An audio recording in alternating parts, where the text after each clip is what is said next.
नमस्कार, आप देख रहे हैं के न्यूज नेशनल और मैं हूं आपके साथ में शोभित पाठक। तो रुक करते हैं महत्वपूर्ण सुर्खियों पर। अमेरिकी राष्ट्रपति जो बाइडेन ने एक वर्चुअल समिट में भारत समेत कई देशों को आमंत्रित किया है। पश्चिम बंगाल की मुख्यमंत्री ममता बनर्जी दिल्ली यात्रा पर हैं और आज प्रधानमंत्री नरेंद्र मोदी से मुलाकात करेंगी। 13 नवंबर को असम राइफल्स के काफिले पर हमला हुआ था, जिसमें हमारे 5 जवान शहीद हो गए थे। आम आदमी पार्टी के अध्यक्ष अरविंद केजरीवाल ने मंगलवार को कहा कि उनकी पार्टी आगामी पंजाब चुनाव के लिए अपने मुख्यमंत्री पद के उम्मीदवारों की घोषणा कांग्रेस या भाजपा से पहले करेगी। भारत के पूर्व दिग्गज क्रिकेटर को जान से मारने की धमकी वाला ईमेल मिला है। अमेरिकी राष्ट्रपति जो बाइडेन ने एक वर्चुअल समिट में भारत समेत कई देशों को आमंत्रित किया है। यह समिट लोकतंत्र के मुद्दे पर होगा। हालांकि इस वर्चुअल समिट में बाइडेन ने चीन को आमंत्रित नहीं किया है, वहीं ताइवान को न्योता भेजा गया है। इस सूची में नाटो सदस्य तुर्की का भी नाम नहीं है। यह समिट 9-10 दिसंबर को होगा। मंगलवार को अमेरिकी विदेश विभाग की वेबसाइट पर पोस्ट की गई एक सूची के अनुसार प्रमुख पश्चिमी सहयोगियों इराक, भारत और पाकिस्तान सहित देशों को इस बैठक में आमंत्रित किया गया है। चीन इस बैठक में आमंत्रित नहीं है। हालांकि ताइवान को आमंत्रित करने से चीन और अमेरिका के रिश्तों में और तल्खी आ सकती है। इस लिस्ट में तुर्की का भी नाम नहीं है। मध्य पूर्व के देशों में इजराइल और इराक को आमंत्रित किया गया है। वहीं अमेरिका के पारंपरिक अरब सहयोगी मिस्र, सऊदी अरब, जॉर्डन, कतर और संयुक्त अरब अमीरात को न्योता नहीं दिया गया है। बाइडेन ने ब्राजील को भी बैठक में शामिल होने का न्योता दिया है। आपको बता दें कि ब्राजील के राष्ट्रपति जायर बोल्सोनारो अमेरिका के पूर्व राष्ट्रपति डोनाल्ड ट्रंप के प्रबल समर्थकों में से एक थे। पश्चिम बंगाल की मुख्यमंत्री ममता बनर्जी दिल्ली यात्रा पर हैं और आज प्रधानमंत्री नरेंद्र मोदी से मुलाकात करेंगी। संसद के शीतकालीन सत्र से पहले ममता बनर्जी का 3 दिवसीय दिल्ली दौरा बेहद अहम माना जा रहा है। ममता बनर्जी और पीएम मोदी की यह मुलाकात शाम 5 बजे होगी। पीएम नरेंद्र मोदी से मुलाकात के दौरान ममता बनर्जी सीमा सुरक्षा बल बीएसएफ का अधिकार क्षेत्र बढ़ाए जाने और त्रिपुरा में हो रहे अत्याचारों के मुद्दे उठाएंगी। आपको बता दें कि बीते दिनों त्रिपुरा में बड़े पैमाने पर हुई हिंसा को लेकर ममता बनर्जी ने कहा था कि अब राष्ट्रीय मानवाधिकार आयोग या अनुच्छेद 355 कहां है। भारत सरकार द्वारा त्रिपुरा को कितने नोटिस भेजे गए हैं, उन्हें संविधान की परवाह नहीं है। उनका एक ही दायित्व है कि वे लोगों को धोखा दें। ममता बनर्जी ने कहा कि प्रधानमंत्री नरेंद्र मोदी से मुलाकात के दौरान बीएसएफ का अधिकार क्षेत्र बढ़ाए जाने और त्रिपुरा में हो रहे अत्याचारों के मुद्दे उठाएंगी। उन्होंने कहा कि त्रिपुरा में पार्टी के कार्यकर्ताओं पर हमले और एक युवा नेता साइनी घोष की गिरफ्तारी के विरोध में राष्ट्रीय राजधानी में तृणमूल कांग्रेस सांसदों के धरने में वह शामिल नहीं हो सकेंगी, लेकिन उनके साथ निश्चित तौर पर एकजुटता व्यक्त करेंगी। 13 नवंबर को असम राइफल के काफिले पर हमला हुआ था, जिसमें हमारे 5 जवान शहीद हो गए थे। अब मणिपुर सरकार इस मामले की जांच एनआईए को सौंप रही है ताकि विदेश में छुपे आरोपियों को ढूंढा जा सके। उन्हें घर से निकालकर सजा देने की प्लानिंग हो चुकी है। यह बात मणिपुर के सीएम एन बीरेन सिंह ने इंटरव्यू में कही। उन्होंने कहा कि पहले मां बहन सब ग्रुप बनाकर घर के बाहर बैठी रहती थी। उन्हें डर सताता था कि ना जाने कौन आएगा और बेटे पति को पकड़ेगा। रात भर गेट पर सोती थी।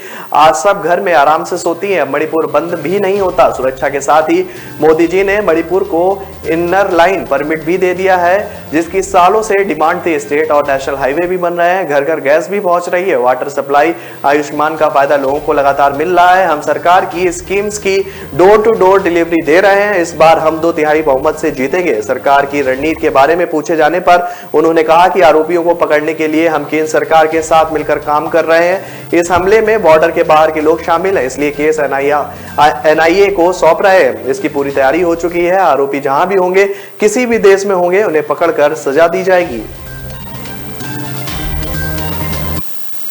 पंजाब असेंबली इलेक्शन 2022 में आम आदमी पार्टी के अध्यक्ष अरविंद केजरीवाल ने मंगलवार को कहा कि उनकी पार्टी आगामी पंजाब चुनाव के लिए अपने मुख्यमंत्री पद के उम्मीदवारों की घोषणा कांग्रेस या भाजपा से पहले करेगी। उन्होंने पंजाब में कहा कि सभी राजनीतिक दल अपने सीएम उम्मीदवारों को चुनाव की तारीख के करीब घोषित करते हैं, या तो आदर्श आचार संहिता लागू होने के बाद या उसके बाद। उन्होंने पंजाब के पूर्व सीएम कैप्टन अमरिंदर सिंह का उदाहरण देते हुए कहा कि कांग्रेस ने चुनाव से ठीक 1 हफ्ते पहले उनके नाम की घोषणा की थी। केजरीवाल ने आप के प्रमुख कि पद के मुख्यमंत्री चेहरे के बारे में सवालों पर कांग्रेस और भाजपा पर भी कटाक्ष किया। उन्होंने कहा कि पंजाब कांग्रेस घोषणा नहीं कर सकती कि सीएम चरणजीत चन्नी, रंधावा और सिद्धू में से कौन सीएम चेहरा होगा। यूपी में बीजेपी यह घोषणा नहीं कर रही है कि योगी या कोई और सीएम चेहरा होगा। वहीं गोवा और उत्तराखंड में भी ऐसा ही हो रहा है। हम उनसे पहले सीएम के चेहरे की घोषणा करेंगे।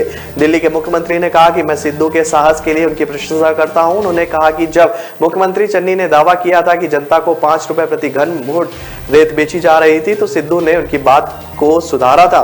केजरीवाल ने कहा कि सिद्धू ने मुख्यमंत्री को बताया कि यह अब भी 20 रुपए प्रति घन फुट पर बेची जा रही है।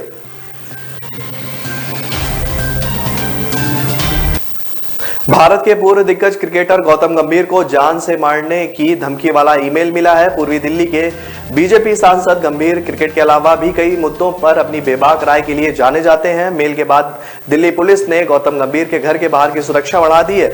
डीसीपी सेंट्रल श्वेता चौहान ने बताया कि धमकी भरा मेल ISIS कश्मीर से मिला है। उन्होंने कहा कि वह इस मामले की जांच की जा रही है। चौहान ने बताया कि गंभीर ने दिल्ली पुलिस को इस बारे में जानकारी दी। गंभीर ने बताया कि उन्हें ISI कश्मीर से जान से मारने की धमकी वाला मेल मिला। क्रिकेट से राजनेता बने गंभीर हर मुद्दे पर बेबाक राय रखने के लिए जाने जाते हैं। उन्होंने कई बार आतंकवाद के खिलाफ बयान भी दिए हैं। गंभीर 2015 में विश्व कप जीतने वाली टीम का हिस्सा भी रहे हैं। गौतम गंभीर ने शनिवार को एक ट्वीट कर सिद्धू का नाम लिए बगैर इस पर तीखी नाराजगी जताई। उन्होंने कहा कि अपने बेटे या बेटी को बॉर्डर पर भेजो और फिर एक आतंकी मुल्क के मुखिया को अपना बड़ा भाई कहना। गंभीर ने अपने हैशटैग में और भी शब्दों का इस्तेमाल किया है। गौरतलब है कि करतारपुर पहुंचने पर सिद्धू ने पाकिस्तान के पीएम इमरान खान को अपना बड़ा भाई बताया था।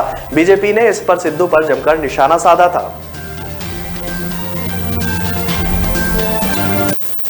तो रुक रहे हैं छोटे से ब्रेक के लिए। ब्रेक के बाद जल्द हाजिर होंगे।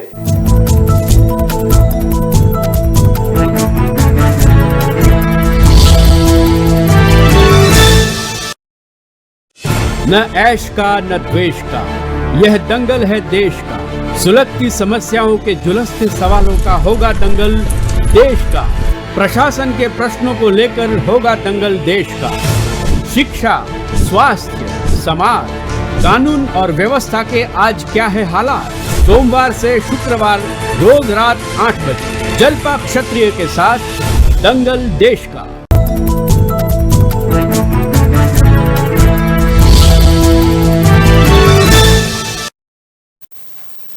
ब्रेक के बाद फिर स्वागत है आपका। रुक करते हैं आगे की खबरों पर। वरिष्ठ कांग्रेसी मणिशंकर अय्यर की ताजा टिप्पणी विवादों के घेरे में है। नरेंद्र मोदी सरकार की विदेश नीति पर सवाल उठाते हुए उन्होंने कहा कि पिछले 7 सालों में हम अमेरिका के गुलाम बन गए हैं। अय्यर ने इंडो रसिया फ्रेंड्स सोसाइटी के कार्यक्रम में यह टिप्पणी की। उन्होंने कहा कि पिछले 7 साल में हम देख रहे हैं कि गुट निरपेक्षा शांति की बात ही नहीं होती। अमेरिकन के गुलाम बनकर बैठे हैं और कहते हैं कि हमें बचा लो। किससे बचाओ? वो कहते हैं कि चीन से बचाओ।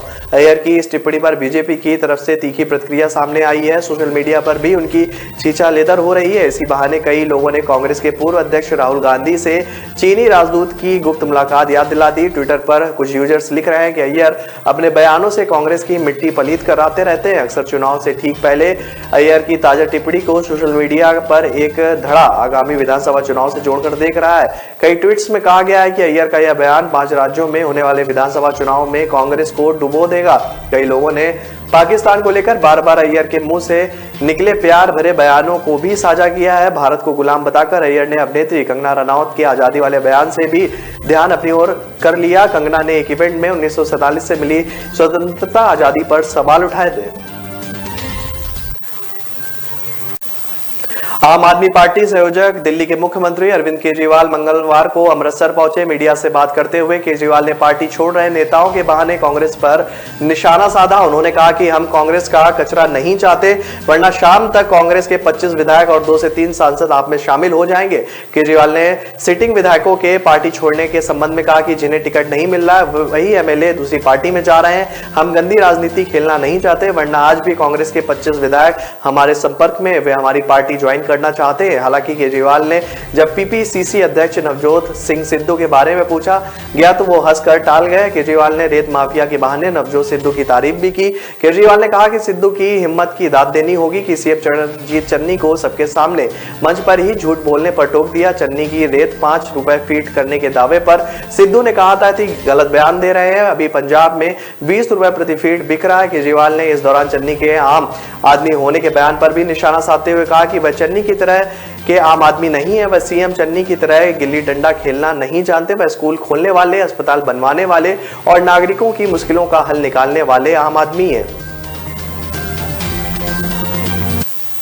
कृषि कानूनों पर सुप्रीम कोर्ट से नियुक्त समिति के सदस्यों में से एक अनिल धनवत ने चीफ जस्टिस से तीनों कृषि कानूनों पर रिपोर्ट को जल्द से जल्द सार्वजनिक करने पर विचार करने या समिति को ऐसा करने के लिए अधिकृत करने का आग्रह किया है। सतकरी संगठन ने वरिष्ठ नेता धनवत ने मंगलवार को सीजेआई को चिट्ठी लिखी और उसमें कहा कि यह रिपोर्ट कई किसानों की गलतफहमी को कम कर सकती है, जो मेरी राय है कुछ नेताओं द्वारा गुमराह किए गए। उन्होंने कहा कि वह अगले कुछ महीनों में 1 लाख किसानों को गोलबंद करेंगे और कृषि सुधार की मांग को लेकर उन्हें दिल्ली लाएंगे। धनवत ने कहा कि संसद के आगामी शीतकालीन सत्र में 3 कृषि कानूनों को निरस्त करने के सरकार के फैसले के बाद समिति की रिपोर्ट अब प्रासंगिक नहीं है, लेकिन सिफारिशें व्यापक जनहित की हैं, उन्हें जल्द से जल्द दूर किया जाएगा।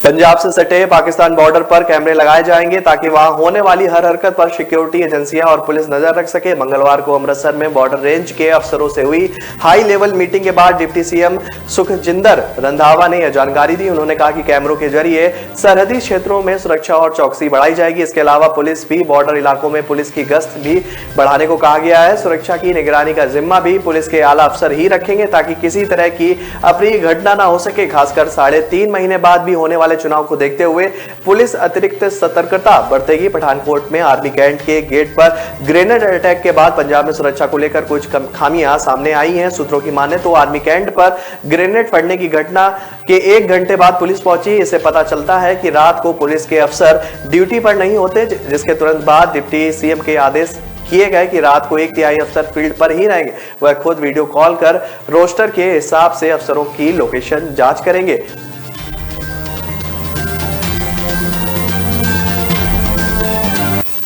कृषि कानूनों को वापस लेने की घोषणा के बाद केंद्र सरकार अब नए श्रम कानूनों को टालने की तैयारी में है। श्रम मंत्रालय के सूत्रों ने बताया है कि नए श्रम कानून को लागू करने की समय सीमा 4 बार बढ़ाई जा चुकी है। पहले 3 बार जब समय सीमा बढ़ाई गई तब कानून लागू करने की अगली तारीख तय की जाती रही है, लेकिन अब चौधरी बार समय सीमा बढ़ाते हुए मंत्रालय ने इसकी अगली तारीख तय नहीं की है। एक अधिकारी ने बताया कि अगले 3-4 महीने में 5 राज्यों में विधानसभा चुनाव हैं, उसके बाद ही कानूनों को लागू करने पर विचार किया जा सकता है। केंद्र ने कानूनों को लेकर 2019 और 2020 में विधेयक पारित किए थे। 10 ट्रेड यूनियन इसके विरोध में है। यूनियनों उन प्रावधानों पर आपत्ति है जिनमें कर्मचारियों को नियुक्त करने और बर्खास्त करने के नियम कंपनियों के आसान किए गए हैं। सूत्र बता रहे हैं कि कृषि कानूनों को लेकर फैसला बदलने के बाद ही सरकार ने श्रम कानून को टालने का मन बनाया है। श्रम कानूनों को लेकर कामगार वर्ग में विरोध उभरता दिख रहा है। सरकार सियासी नजरिए से 5 राज्यों में विधानसभा चुनाव तक कोई नया रिस्क नहीं लेना चाहती। दूसरी ओर कॉर्पोरेट जगत नया कानून लागू नहीं किए जाने को लेकर नाराज है। तो रुकना एक छोटे से ब्रेक के लिए, ब्रेक के बाद जल्द हाजिर होंगे।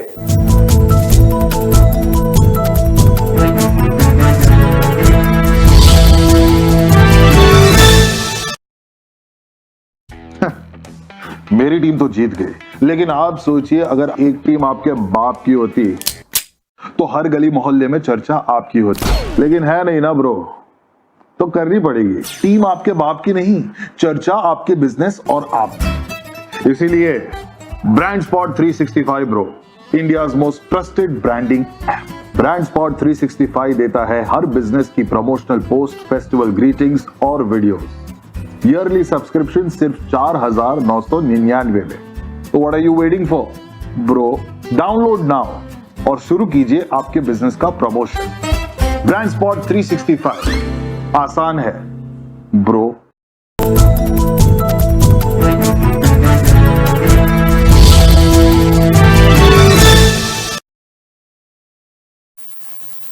ब्रेक के बाद फिर स्वागत है आपका। रुक करते हैं आगे की खबरों पर।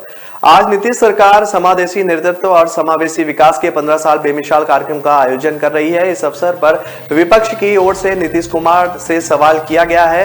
नेता प्रतिपक्ष तेजस्वी यादव ने मुख्यमंत्री नीतीश कुमार से 21 सवाल किए हैं। तेजस्वी ने सीएम नीतीश पर निशाना साधा और उन्होंने कहा कि विगत 16 साल से सभी क्षेत्रों और मानकों में राज्य को फिसड्डी साबित कर देश में बिहार को सबसे निचले पायदान पर नीतीश सरकार ने पहुंचाया है। तीसरे नंबर की पार्टी के देश में एकमात्र मुख्यमंत्री आज अपनी नाकामयाबी का जश्न फेल्योर मना रहे हैं। नेता प्रतिपक्ष ने कहा कि मैं उनसे 21 सवाल पूछता हूं। उन्होंने कहा कि अगर मुख्यमंत्री नीतीश कुमार लोकतंत्र और लोकतांत्रिक व्यवस्था में यकीन रखते हैं तो उन्हें इन सवालों का जवाब अवश्य देना चाहिए। नीतीश कुमार जी बिहार की 60% आबादी अर्थात युवाओं को जवाब दें कि उनके 16 वर्षों के शासन के बाद भी आज बिहार पूरे देश में गरीबी और बेरोजगारी का मुख्य केंद्र क्यों बना हुआ है, क्यों युवाओं को अपनी योग्यता और शिक्षा के नीचे जाकर दूसरे प्रदेशों में अपमानित होकर काम ढूंढने पर विवश होना पड़ता है। केंद्र सरकार के सभी मानक संस्थाओं जैसे एनसीआरबी, एनआरएचएम, एनएचएम, एनएसएसओ एवं नीति आयोग के अनुसार बिहार में शिक्षा, स्वास्थ्य, नौकरी और कानून व्यवस्था की स्थिति सबसे बदतर क्यों है। जेवर एयरपोर्ट के शिलान्यास उत्तर प्रदेश के मुख्यमंत्री योगी आदित्यनाथ मंगलवार को गौतम बुद्ध नगर जिले के जेवर एयरपोर्ट और नोएडा अंतर्राष्ट्रीय हवाई अड्डे के शिलान्यास की तैयारियों का जायजा लेने पहुंचे।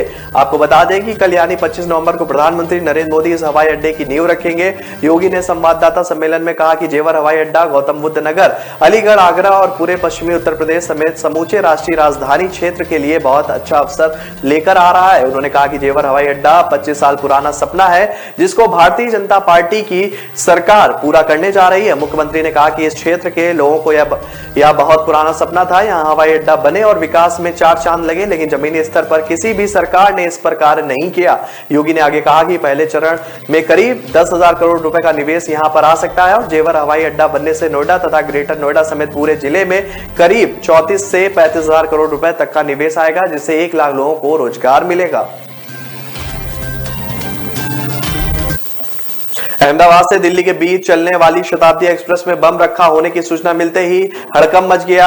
आरपीएफ, जीआरपी के अलावा लोकल पुलिस ने ट्रेन की लोकेशन पता करके गुरुग्राम में ट्रेन को रुकवाया और तलाशी ली, लेकिन बम नहीं मिला। इसके अलावा रेवाड़ी जंक्शन पर भी गहनता से सर्च ऑपरेशन चलाया गया। पुलिस कंट्रोल रूम पर बम की सूचना देने वाले युवक की तलाश कर रही है। मिली जानकारी के अनुसार अहमदाबाद से दिल्ली के बीच चलने वाली शताब्दी एक्सप्रेस ट्रेन रेवाड़ी जंक्शन पर 8:55 पर पहुंचती है। 9:30 बजे Rewari police control room number dial 112 पर किसी ने सूचना दी कि उनसे शताब्दी एक्सप्रेस ट्रेन में बम रख दिया गया। सूचना मिलते ही रेवाड़ी डीएसपी मोहम्मद जमाल खान व अन्य पुलिस अधिकारी तुरंत रेलवे स्टेशन पहुंचे और आरपीएफ व जीआरपीएफ को जानकारी दी। उसके बाद ट्रेन की लोकेशन पता की तो पता चला कि चंद मिनट बाद ही गुरुग्राम स्टेशन पर पहुंचने वाली गुरुग्राम आरपीएफ की सूचना करके ट्रेन को रुकवा दिया गया है और फिर डॉग स्क्वाड और बम निरोधक दस्ते ने आधे घंटे तक पूरी ट्रेन की सघन तलाशी ली। इधर रेवाड़ी जंक्शन पर भी पुलिस अधिकारी और डॉग स्क्वाड की टीम पूरे स्टेशन पर सर्च अभियान चलाया, लेकिन बम जैसी कोई भी चीज नहीं मिली है। ट्रेन को रवाना कर दिया गया। पीएम से मिलेगा छक का प्रतिनिधिमंडल। धान खरीद के मुद्दे पर राज्य सरकार एक बार फिर से संकट में है। इसके लिए समाधान के लिए हर स्तर पर कोशिश शुरू हो गई है। मुख्यमंत्री भूपेश बघेल ने प्रधानमंत्री नरेंद्र मोदी को पत्र लिखकर समस्याओं के समाधान का आग्रह किया है। अब कहा जा रहा है कि बात नहीं बनी तो मुख्यमंत्री अपने मंत्रियों के साथ प्रधानमंत्री से मिलने जाएंगे। मुख्यमंत्री भूपेश बघेल ने कहा कि केंद्र सरकार ने ही जूट कमिश्नर का पद क्रिएट किया है, उसी के माध्यम से सभी राज्यों के जूट बारदानों की आपूर्ति होती है। हमने उनसे डिमांड की है कि हमने प्रधानमंत्री को पत्र भी लिखा है, हमें अधिक बारदानों की आवश्यकता होगी। हमने उसना चावल लेने का भी आग्रह किया है। मुख्यमंत्री भूपेश बघेल ने कहा कि अगर प्रधानमंत्री की ओर से अनुमति मिल जाती है तो अच्छी बात है, नहीं तो उनसे मिलने का समय मांगेंगे। पूरे मंत्रिमंडल के लोग जाएंगे ताकि छत्तीसगढ़ की समस्याओं के बारे में उन्हें अवगत कराया जा सके। साल 2019 में धान खरीद के समय भी छत्तीसगढ़ सरकार ऐसे ही संकट में थी। केंद्र सरकार ने बोनस देने की स्थिति में चावल लेने से इनकार कर दिया था। उस समय मुख्यमंत्री सर्वदलीय बैठक बुलाई थी। किसान संगठन भी बैठक में समर्थन जुटाया गया था। चौतरफा समर्थन जुटाने के बाद सरकार ने केंद्र सरकार से बातचीत जारी रखी। कई दौर की चर्चा के बाद केंद्र सरकार ने सशर्त अनुमति दी। अपनी किताब लाल सलाम के प्रमोशन के लिए कपिल शर्मा शो पर पहुंचे केंद्रीय मंत्री स्मृति ईरानी को सेट के गार्ड ने नहीं पहचाना और सेट पर जाने से रोक दिया। नाराज मंत्री बिना शूटिंग के लौट गई। वे शो के जरिए अपनी किताब पर बात रखने वाली थी। जब कपिल और उनकी प्रोडक्शन की टीम को इस बात का पता चला तो सेट पर अफरा तफरी मच गई। इसके बाद प्रोडक्शन टीम ने स्मृति ईरानी से बात करने की कोशिश की, लेकिन आखिरकार शूटिंग कैंसिल करनी पड़ी। उसके बाद ही बड़ी संख्या में पुलिस फोर्स पहुंचा और कपिल की प्रोडक्शन टीम से काफी देर तक उनकी बातचीत हुई। जब बात नहीं बनी तो प्रोडक्शन टीम ने सेट से जुड़े लोगों को घर जाने के लिए कह दिया। सूत्रों की माने तो केंद्रीय मंत्री, उनके ड्राइवर और 2 लोग की टीम के साथ शो की शूटिंग के लिए शाम को कपिल शर्मा सेट पर पहुंची थी। एंट्रेंस गेट पर ही वहां सिक्योरिटी गार्ड उन्हें नहीं पहचान पाए, उससे उन्हें अंदर आने के लिए मना कर दिया। स्मृति ने उन्हें बताया कि उन्हें सेट पर एपिसोड की शूटिंग के लिए इनवाइट किया गया है, वे शो के स्पेशल गेस्ट है। इस पर गार्ड ने कहा कि हमें कोई आदेश नहीं मिला है, सॉरी मैडम, आप अंदर नहीं जा सकती। तो फिलहाल इस बुलेटिन में मेरे साथ इतना ही। आगे की खबरों के लिए बने रहिए के न्यूज नेशनल के साथ। नमस्कार।